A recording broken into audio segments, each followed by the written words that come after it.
He thought humiliating her in his courtroom would be effortless, but within minutes, the entire room would realize they had been standing in the presence of the very authority they tried to crush. Before we continue, where are you watching from? Drop your city or country in the comments below, and if you believe in dignity and justice, stay with this story. Now, back to Emily Carter. The marble floors of the courthouse reflected the harsh fluorescent lights above, each footstep echoing with a cold precision that seemed to remind everyone exactly where they stood in the hierarchy of power. And at the center of it all sat Judge Robert Whitmore, his black robe perfectly pressed, his posture rigid with the quiet arrogance of a man who had never once been questioned without consequence. The courtroom was full that morning, a mix of attorneys in tailored suits, observers whispering behind polished wooden benches, and clerks moving briskly with files stacked neatly in their arms. But the moment Emily Carter stepped through the heavy double doors, something shifted, not in volume, but in perception. She wore a simple gray coat, slightly worn at the edges, her hair tied back neatly, her expression calm yet unreadable, and as her modest shoes touched the polished floor, a few heads turned, not out of recognition, but out of curiosity laced with judgment. To them, she looked out of place, like someone who had wandered into a room built for people far more important, and that quiet misjudgment spread through the space faster than any spoken word. Judge Whitmore noticed her immediately, his eyes narrowing ever so slightly as he leaned forward, his voice cutting through the room with practiced authority, calling her name with a tone that suggested this would be nothing more than a brief and forgettable interruption to his schedule. There was a faint smirk hidden beneath his composure, the kind that came from years of controlling outcomes, from believing that every person who stood before him could be measured, categorized, and dismissed within seconds. Emily walked forward without hesitation, her pace steady, her gaze level, not defiant, but not submissive either, and as she reached the center of the courtroom, the silence thickened, as if the room itself was waiting for something no one could yet define. Whitmore adjusted his glasses, glancing briefly at the file in front of him before looking back at her, his tone sharpening as he began to question her presence, each word carefully chosen to undermine, to reduce, to place her exactly where he believed she belonged, beneath the authority of his bench and the weight of his reputation. A quiet chuckle escaped from somewhere in the back row, followed by a few suppressed smiles, and though no one said it aloud, the assumption was clear: this woman did not belong here, not in this room, not under these lights, not in front of a man like him. Emily said nothing at first, her hands resting calmly at her sides, her breathing even, her eyes steady, and in that stillness, something almost imperceptible began to build, not tension born of fear, but something far more controlled, far more deliberate. Whitmore mistook it for hesitation, for uncertainty, and that miscalculation fed his confidence as he leaned back slightly, preparing to make an example of her, to remind everyone present that this courtroom operated under his rules, his judgment, his authority. But what he failed to notice, what no one in that room yet understood, was that Emily Carter had not walked into that courtroom to be judged, and the moment that realization arrived, it would not come quietly. Whitmore's fingers tapped lightly against the polished wood of the bench, a subtle rhythm that signaled impatience more than thought, and his eyes never left Emily, as if he were already measuring how quickly he could dismantle whatever fragile argument she might attempt to present, because in his courtroom, uncertainty was weakness and hesitation was an invitation to be dismissed, and he had built his reputation on recognizing both within seconds. He leaned forward slightly, his voice lowering just enough to command attention without raising it, asking her to state her purpose with a tone that carried more accusation than curiosity, as though her mere presence required justification beyond the ordinary, and the silence that followed stretched long enough for a few observers to exchange glances, their expressions tightening with quiet anticipation. Emily lifted her chin just a fraction, not in defiance but in clarity, and when she finally spoke, her voice was steady, measured, and precise, the kind of tone that did not ask for permission to be heard, but simply expected it. And for a brief moment, something in the room shifted again, subtle but undeniable, like a change in air pressure before a storm. She explained that she was there regarding a procedural inconsistency in a recent ruling, choosing her words carefully, not to provoke, but to illuminate. And as she referenced specific details, dates, and filings, a faint crease appeared between Whitmore's brows, quickly masked by a dismissive smile that returned to his face almost immediately, as if he had decided that whatever she was building could be easily undone. A few quiet murmurs rippled through the courtroom, not loud enough to interrupt, but present enough to reinforce the growing tension, and Whitmore raised a hand to silence them, his authority reasserting itself in a single controlled gesture. He interrupted her mid-sentence, correcting her phrasing with a sharp precision that felt less like guidance and more like a deliberate attempt to undermine her confidence. And when she paused, just for a second, he seized it, turning that brief silence into a display, repeating her words with exaggerated emphasis as though exposing a flaw that only he could see. A restrained laugh echoed from the side benches, quickly suppressed, but not before it had done its work, adding weight to the imbalance of power that already filled the room. Emily did not react to the laughter, nor to the interruption, and instead, she allowed the moment to settle, her gaze steady on Whitmore, her posture unchanged, and that composure, that refusal to shrink under pressure, began to draw a different kind of attention, the kind that did not announce itself but lingered in the quiet observation of those who were beginning to sense that something about her did not align with the assumptions being made. Whitmore, however, saw only what he expected to see, and his confidence grew sharper, more pointed, as he continued, now questioning her qualifications, asking in a tone that bordered on incredulity what authority she believed she had to challenge the decisions of his court, and each word was carefully delivered to reinforce a single message, that she was out of place, out of depth, and entirely unprepared for the consequences of standing where she stood. Emily listened without interruption, her expression calm, almost detached, as though she were hearing something familiar rather than intimidating, and when he finished, she took a breath, not deep, not dramatic, just enough to begin again, this time with a clarity that cut through the room more cleanly than before. She referenced legal standards, procedural expectations, and inconsistencies with a precision that did not rush, did not falter, and did not seek approval, and as the details unfolded, a clerk seated near the front shifted in her chair, her eyes narrowing slightly as if trying to place a memory just out of reach. The room grew quieter, not because it was commanded, but because it was happening naturally, as attention moved away from the authority on the bench and toward the woman standing below it. And in that quiet, Whitmore's expression tightened, not yet with doubt, but with irritation, because the narrative he intended to control was beginning to slip in ways he could not immediately explain. Whitmore's jaw tightened almost imperceptibly as Emily continued, and although his posture remained composed, there was a subtle shift in the way he held the edge of the bench, his fingers pressing down just a little harder, as if grounding himself in the authority he had never before questioned, because what stood in front of him no longer resembled the uncertain figure he had expected to dismantle. And yet he refused to acknowledge that change, choosing instead to lean further into control. He cleared his throat, cutting into her explanation once again,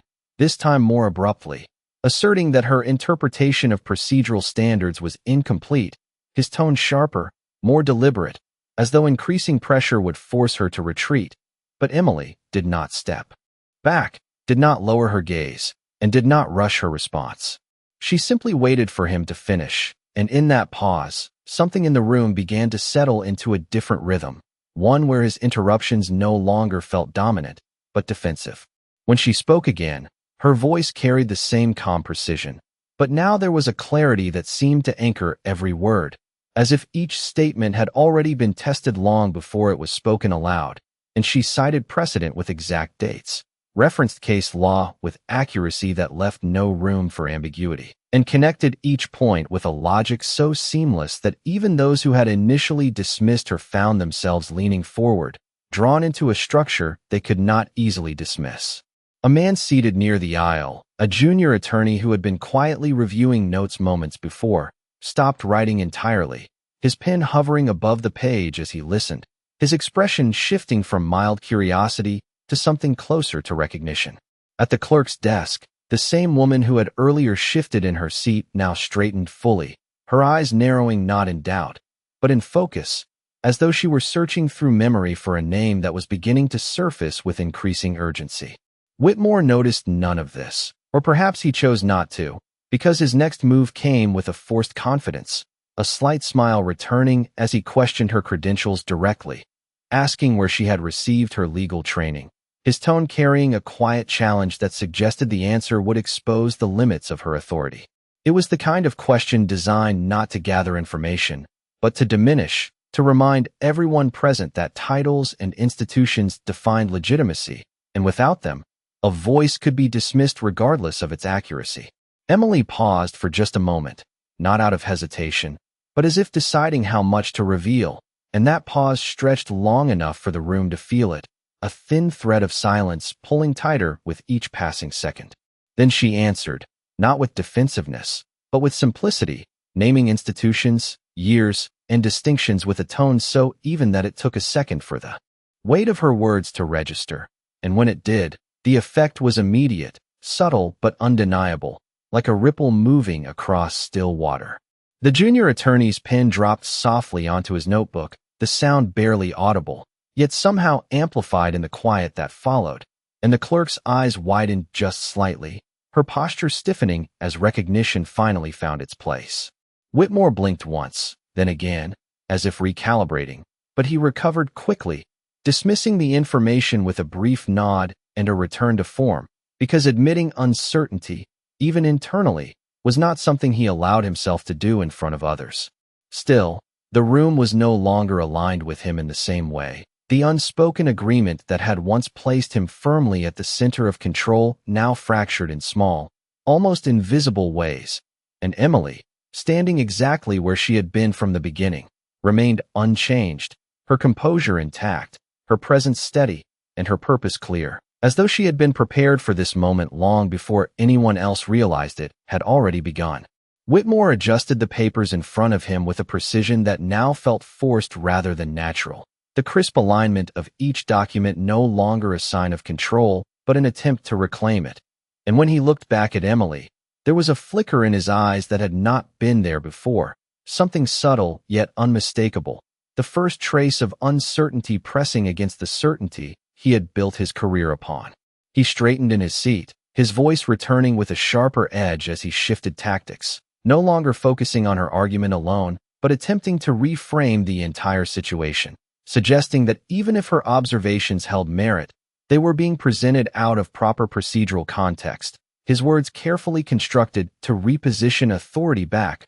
where he believed it belonged. The room listened, but not in the same way as before, the attention no longer anchored solely to him, instead moving between the bench and the woman standing below it, as though the balance itself was being quietly renegotiated in real time. Emily did not interrupt, did not react, and when he finished, she inclined her head slightly, acknowledging his point without conceding to it, and then she responded with a clarity that felt even more deliberate than before, addressing his argument piece by piece, not with emotion, but with structure, each statement building upon the last with a calm inevitability that left little space for dismissal. She spoke of procedural integrity, of the responsibility carried by those who interpret the law, and of the subtle but critical difference between authority and accuracy, and as she did, the words seemed to settle over the room with a weight that was difficult to ignore. A faint rustle moved through the benches as people shifted in their seats, not out of boredom, but out of awareness, the kind that comes when something unexpected begins to take shape in front of them. Near the clerk's desk, a man in a dark suit leaned toward the woman beside him, whispering something too quiet to hear, but her reaction was immediate, her eyes widening slightly before she looked back at Emily with a new intensity, as though the pieces she had been assembling in her mind were finally aligning. Whitmore noticed the movement this time, his gaze flickering briefly toward the side of the room before returning to Emily, and though his expression remained composed, there was a tightening around his mouth that betrayed his growing frustration. He was no longer guiding the exchange, he was reacting to it, and that shift, however small, altered the dynamic in ways he could not fully control. Determined to reassert dominance, he leaned forward once more, his voice carrying a note of finality as he began to deliver what sounded like a closing judgment on her position, framing her argument as technically articulate, but ultimately misplaced, suggesting that while her understanding might be impressive, it did not grant her the authority to challenge the rulings of his court. The words were meant to conclude the matter, to restore order, to remind everyone present of the hierarchy that defined the room, but as they settled into the silence that followed, they did not carry the same weight they once would have. Emily stood exactly as she had before,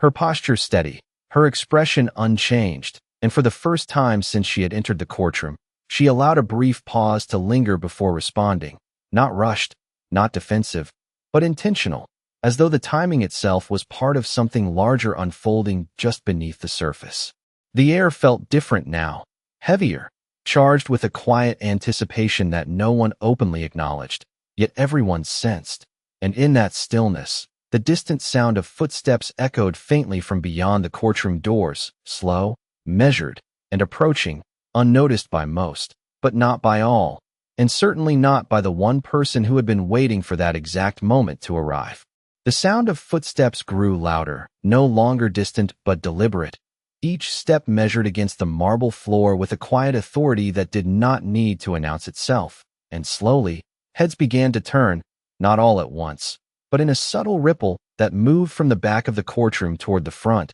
drawing attention away from the bench for the first time that morning. Whitmore paused mid-breath, his final words hanging unfinished in the air as his eyes flickered toward the doors, irritation crossing his face at the unexpected interruption, because nothing disrupted his courtroom without consequence, and yet this interruption carried a weight he could not immediately define. The heavy doors opened with a restrained creak, and a court officer stepped inside, his posture formal, his expression composed, followed closely by a senior clerk whose presence alone was enough to shift the atmosphere, not through volume, but through recognition, and as they moved forward, the quiet that settled over the room deepened into something more profound, something closer to anticipation. Emily did not turn, did not react outwardly, but there was a stillness in her posture that suggested awareness, as if the moment unfolding had already been accounted for long before anyone else realized its significance. The officer approached the front, stopping just short of the bench, and for a brief second, the entire courtroom seemed to hold its breath, suspended between expectation and uncertainty. Whitmore straightened, his voice returning with a sharper edge as he demanded an explanation for the disruption, his tone attempting to re-establish control, but the response he received was not immediate, and that delay, small as it was, shifted the balance further. The senior clerk stepped forward, holding a sealed document, her hands steady, her gaze direct, and when she spoke, her voice carried a clarity that cut through the room without force, requesting that the court pause proceedings for an official announcement. A faint murmur began to build among the observers, quickly hushed, but not before it revealed the growing awareness that something significant was unfolding. Whitmore's expression hardened, the lines of authority on his face tightening as he nodded curtly, granting permission with visible reluctance,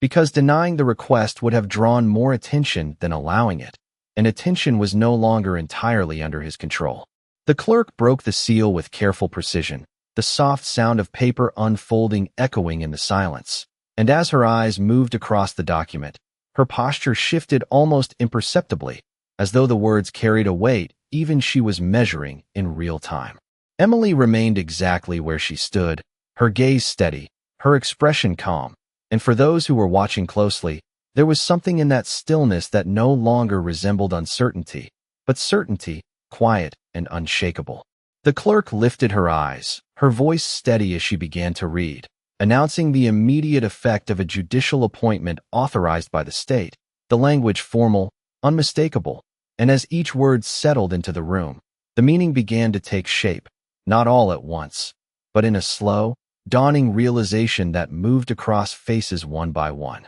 A pen slipped from someone's hand in the second row, the sound sharp against the floor, yet no one moved to retrieve it, because every eye was now fixed on the unfolding moment. Whitmore's posture stiffened, his grip tightening against the edge of the bench as the implications reached him, not through emotion, but through the precise language he understood better than anyone in the room, and for the first time, the certainty that had defined him faltered. The clerk paused just briefly before continuing, her voice unwavering as she spoke the name attached to the appointment. And in that fraction of a second before it was fully heard, before it fully landed, the room held a silence so complete that even the air seemed to wait, suspended on the edge of a truth that was about to change everything. The clerk's voice carried the final words with unwavering clarity. Emily Carter, appointed as presiding judge, effective immediately. And for a single, suspended moment, the meaning did not land all at once.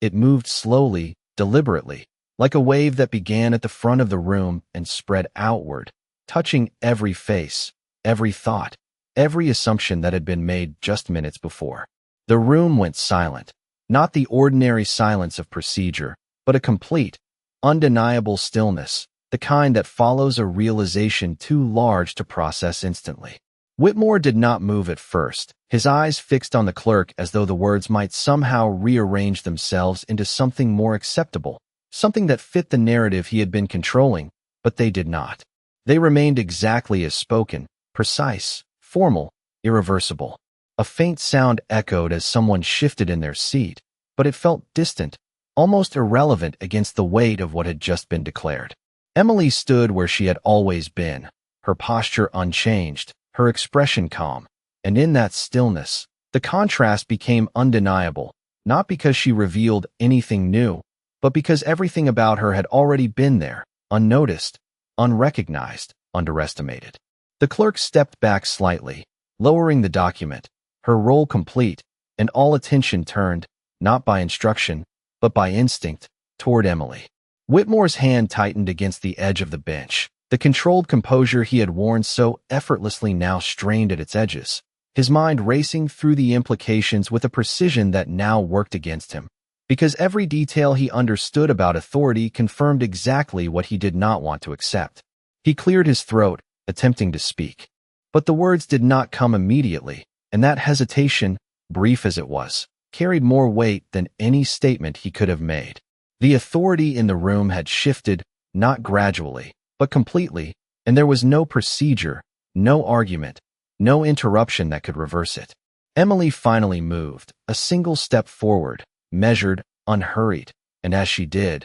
the sound of her shoes against the marble floor echoed with a clarity that seemed louder than before, not because it had changed, but because everything around it had. She did not rush, did not look around, did not acknowledge the reactions that followed her movement, because she did not need to. The moment itself spoke louder than any acknowledgement could. Whitmore watched, his expression tightening, the realization settling deeper with each passing second, and for the first time, he was not the one directing the room. He was part of it, subject to the same shift that had already taken place. Emily reached the bench and paused, her gaze steady, not on the crowd, but on Whitmore, and in that brief exchange of silence, everything that had happened moments before stood in quiet contrast to what now was. No accusation was spoken, no anger displayed, no triumph declared, and yet the weight of the reversal was undeniable, carried entirely by the absence of those things. The room remained still, every eye fixed,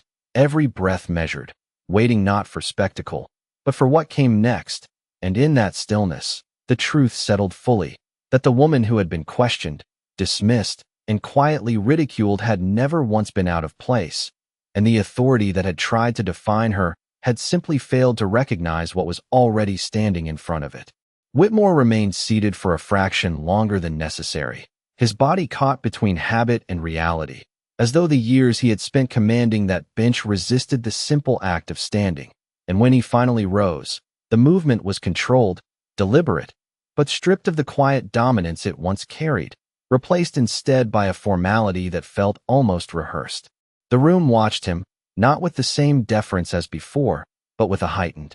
awareness, as if every gesture now held a different meaning, one that could not be separated from what had just been revealed. Emily did not speak immediately, allowing the moment to settle completely, giving the silence space to do what words often could not. And in that silence, the shift in power became undeniable, not because it was announced again, but because it was now understood by everyone present. Whitmore stepped aside from the center position, the space behind the bench no longer his to occupy in the same way, and though he maintained his composure, there was a restraint in his movements, a careful precision that suggested he was measuring every action against the weight of the room's attention. Emily moved forward with the same steady pace, ascending to the bench without hesitation, her posture unchanged, her presence neither amplified nor diminished by the elevation, but simply aligned with it, as though she had always belonged there, even when no one else could see it. The sound of her placing her notes on the surface of the bench echoed softly,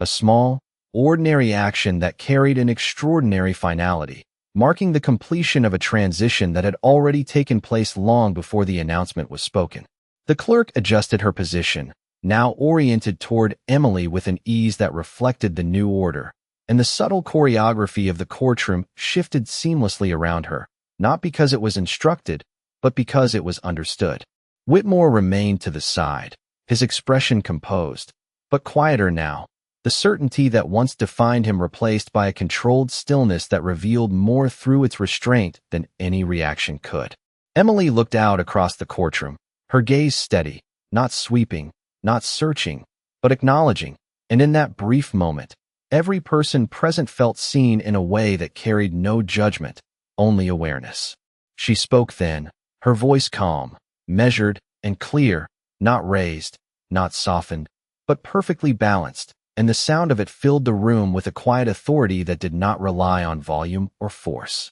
She did not reference what had just happened, did not revisit the exchange that had led to this moment, because she did not need to. The room already held that memory, and it did its own work. Instead, she addressed the matter at hand, returning to the procedural issues she had raised earlier, now from a position that aligned with her understanding. And as she spoke, the clarity that had defined her words before now carried an added weight, not of power asserted, but of responsibility accepted. The attorneys in the room straightened, their attention sharpened, their earlier assumptions replaced by a focused respect that no longer questioned her presence. Even the smallest sounds, the turning of a page, the shifting of a chair, seemed more deliberate, as though the entire room had recalibrated itself around a new center. Whitmore listened, his gaze fixed ahead, his posture controlled, and though he said nothing, the silence he held was no longer one of command, but of recognition, a quiet acknowledgement of a reality that could not be undone. And in that moment, without spectacle, without confrontation, the courtroom settled into a new order, one defined not by who had once held authority, but by who had quietly proven worthy of it all along. The courtroom did not return to normal, because what had just happened had quietly redefined what normal meant. And as Emily continued to speak, there was a new kind of attention in the room, one that was no longer driven by hierarchy, but by recognition, a collective understanding that authority, when carried with clarity and restraint, did not need to announce itself to be felt. Her voice moved steadily through the legal framework, revisiting the procedural inconsistency she had raised earlier, but now each point landed with a precision that no longer invited interruption, because the foundation beneath her words had become undeniable. She outlined the sequence of decisions, the overlooked detail that had altered the outcome, and the responsibility that came with correcting it, not with urgency, but with purpose. And as she spoke, even those who had once leaned back in casual observation now sat upright, fully engaged, as though the room itself had recalibrated around the weight of what was being said. A senior attorney in the front row adjusted his glasses slowly, his expression shifting from analytical to reflective, while the clerk beside him followed each reference with quiet focus, her earlier uncertainty now replaced by a calm certainty that aligned with the voice guiding the room. Whitmore remained where he stood, slightly to the side, his presence no longer central, yet not removed, and there was a stillness about him that suggested more than silence. It suggested a recalculation, a quiet acknowledgement that the control he once exercised without question had been replaced by something far more grounded, something he could not command, only recognize. Emily paused briefly, allowing the final point to settle, and in that pause, the room held steady, not restless, not uncertain, but attentive in a way that felt deliberate, as if every person present understood that what followed would define not just the case, but the standard moving forward. She delivered her conclusion without emphasis, without dramatics, simply stating the correction required and the reasoning behind it. and the clarity of it left no space for confusion, no gap for resistance. Only a quiet acceptance that what had been overlooked would now be addressed. A faint exhale moved through the benches, subtle but collective, the kind that follows resolution rather than tension. And for the first time since the proceedings began, the room felt balanced, not because power had shifted loudly, but because it had settled into its proper place. Emily's gaze moved briefly across the courtroom, not searching for approval, not measuring reaction, but acknowledging the presence of those who had witnessed the change. And in that brief moment, there was a quiet reminder that what had unfolded was not simply a reversal, but a revelation, one that had always been there beneath the surface, waiting for the right moment to be seen. Whitmore lowered his gaze slightly, not in defeat, but in reflection, his posture composed, his expression controlled, yet undeniably changed, because recognition, once it arrives, cannot be undone, and the weight of that recognition now belonged to him as much as anyone else in the room. The proceedings continued, but they no longer felt like a continuation of what had begun earlier. They felt like the beginning of something new, something steadier, something more aligned with the principles that had been spoken. And in that quiet transformation, the courtroom became more than a place of judgment. It became a place where dignity, once overlooked, had finally been given its rightful place, not through force, but through undeniable truth. The courtroom gradually resumed its quiet rhythm, but something fundamental had shifted, something that could not be undone or ignored. And as the final matters of the session were addressed under Emily's steady guidance, every action carried a subtle awareness of what had just taken place, not spoken aloud, yet deeply understood. Papers were gathered more carefully, voices lowered with intention, and even the smallest movements seemed to carry a sense of respect that had not been present before. When Emily concluded the proceedings, her final words were delivered with the same calm precision that had defined every moment since she first spoke, not seeking acknowledgement, not expecting reaction, but simply completing what had been set before her with clarity and purpose. The clerk nodded, signaling the close of the session, and one by one, people began to rise, their movements quieter than usual, as though leaving too quickly might disrupt the significance of what they had witnessed. No one rushed, no one spoke loudly, and as they filed out, many cast brief glances back toward the bench, not out of curiosity, but out of recognition, as if committing the moment to memory. Whitmore remained standing off to the side, his posture composed, his expression neutral, yet beneath that stillness was a quiet transformation, one that did not need to be displayed to be real. He had spent years defining authority through position, through control, through the certainty that came from never being challenged in a way that mattered. But what he had encountered that day was not opposition, it was clarity, and clarity had revealed something he could not dismiss.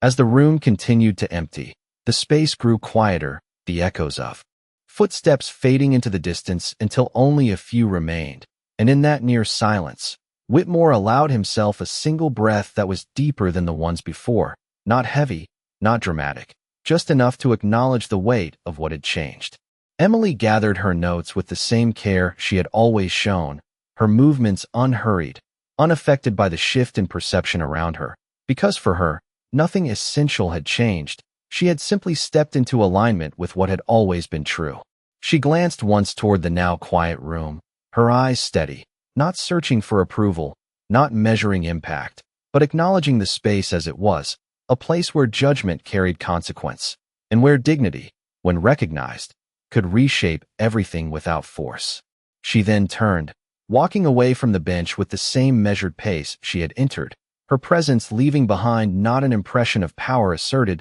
but of balance restored. Whitmore watched her for a moment, not as an adversary, not as someone beneath him, but as someone who had quietly demonstrated what authority looked like when it was grounded in understanding rather than assumption. And though no words were exchanged, the silence between them carried more meaning than any statement could have held. Outside, the courthouse continued as it always had, people moving through its halls, unaware of the shift that had taken place within one room. But inside that courtroom, the memory remained, not as a spectacle, but as a quiet standard, a reminder that respect is not commanded by position, it is revealed through character. And on that day, the room had learned the difference without ever needing it explained.